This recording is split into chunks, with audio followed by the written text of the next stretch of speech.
Hello my dear students, welcome to my channel maths Gyan. आज हम लोग सीखेंगे स्क्वायर रूट निकालने का आसान तरीका।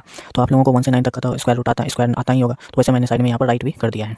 ठीक है, अब चलिए मैं आप लोगों को बताता हूँ कैसे इसको निकालता हूँ। 576 का स्क्वायर निकालना है, 144 का स्क्वायर निकालना है, रूट अंडर 5 1521 का निकालना है स्क्वायर रूट। तो कैसे फाइंड करेंगे? तो उससे पहले आप लोगों को यहाँ पर यूनिट डिजिट निकालने के लिए आना चाहिए। 6 जो होता है किसका स्क्वायर होता है? कौन कौन सा नंबर का स्क्वायर लास्ट में जो है कि 6 आता है? या तो 4 का या तो 6 का। आप देख भी पा रहे होंगे 4 का स्क्वायर 16 होता है, इसका यूनिट डिजिट 6 है ना। 6 का स्क्वायर आप देख रहे हैं 36, इसका यूनिट डिजिट 6 है। उसी तरीके से रूट अंडर 144 इसका स्क्वायर रूट निकालने के लिए पहले यूनिट डिजिट हम लोग सीख लेते हैं। तो आप देख पा रहे होंगे कि 4 जो है कौन सा स्क्वायर कौन सा नंबर का स्क्वायर करेंगे जिसका यूनिट डिजिट पर 4 आता हो, या तो 2 का या तो 8 का। इतना आप लोग समझ गए। तो चलिए अब मैं आप लोगों को इसको निकालने के लिए बताता हूँ। जैसे स्क्वायर रूट ऑफ 1521 का निकालना है तो कैसे निकालेंगे? तो आप देख रहे हैं इसका यूनिट डिजिट पर 1 है, तो कौन सा ऐसा यूनिट नंबर है जिसका यूनिट डिजिट पर 1 आता है, जिसको स्क्वायर करते हैं तो 1 का आता है, एक 9 का आता है। तो यूनिट डिजिट इसका क्या हो सकता है? मैं यहाँ पे राइट कर देता हूँ।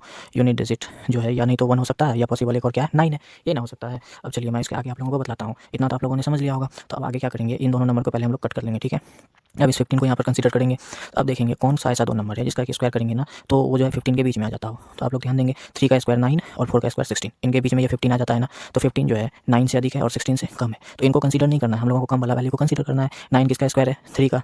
ठीक है, अब देखिए हमारा स्क्वायर किसका हो सकता है? या तो ये पॉसिबल है 31 का, या नहीं तो पॉसिबल है 39 का, क्योंकि यहाँ वाला डिजिट हमको पता चल गया और यूनिट डिजिट या तो 1 या तो 9। तो अब इन दोनों में हम लोग कैसे कंसीडर करेंगे कि कौन सा आंसर होगा? तो इसके आगे क्या करेंगे, 3 के आगे एक नंबर ले लेंगे, कौन सा होता है 4, इसको इनसे मल्टीप्लाई कर देंगे। 3 4 से कितना होता है 12। ये क्या है, इस 15 से कम है। अगर ये वैल्यू इससे कम है तो हम लोग आंसर में बड़ा डिजिट को कंसीडर करेंगे, अगर ये वैल्यू इससे ज़्यादा होता तो आंसर में छोटा डिजिट को कंसीडर करते, इसलिए हमारा आंसर इसका क्या हो जाएगा 39। उम्मीद करते हैं आप लोगों को ये बात समझ में आया होगा। चलिए अब नेक्स्ट देखते हैं। जैसे 729 थोड़ा फास्ट करेंगे, इसका यूनिट डिजिट क्या हो जाएगा? या तो 3 या तो 7। अब देखिए यहाँ पर ये 9 को हम लोग यहाँ पे 2 डिजिट को क्या करेंगे, कट करेंगे। अब 7 को कंसीडर करना है। 7 कौन सा ऐसा 2 नंबर जिसके स्क्वायर के बीच में आता है? या तो 2 यानी तो 3। तो 2 का स्क्वायर 4 और 3 का स्क्वायर 9 होता है ना। अब ये 9 तो इससे क्या है, बड़ा है, तो उसे छोटा वाला वैल्यू कंसीडर करेंगे। अब देखिए इसका आंसर क्या हो सकता है, आप लोग यहाँ पे कंसीडर करेंगे ये किसका स्क्वायर होता है 2 का। इससे आगे वाला एक नंबर लेंगे 3, 2 3 कितना होता है 6। अब ध्यान दीजिएगा इसका पॉसिबल आंसर क्या हो सकता है, या तो 23 या नहीं तो 27। अब इसमें से देखेंगे ये 6 जो है इस 7 से बड़ा है या छोटा है, तो छोटा है तो बड़ा डिजिट को कंसीडर करेंगे, यही इसका आंसर हो जाएगा। उसी तरीके से एक और आप लोग यहाँ पे देखेंगे। जैसे यहाँ पर 10816 का हम लोगों को स्क्वायर रूट फाइंड करना है, इसका यूनिट डिजिट क्या निकल सकता है? यूनिट डिजिट या तो 4 होगा या नहीं तो 6 होगा। ठीक है, अब यहाँ पे भी क्या करेंगे, हम लोग 2 डिजिट को यहाँ पर कट करेंगे। अब 108 कौन सा ऐसा 2 नंबर का स्क्वायर है जिसके ये बीच में आता है? या तो 10 या नहीं तो 11 का। 10 का स्क्वायर 100 होता है और 11 का 121 होता है। ये 100 जो है इससे कम है और 121 से ये क्या है उससे, 100 जो है 108 से लेस देन है, लेकिन 121 से क्या है, इससे ये भी लेस देन है।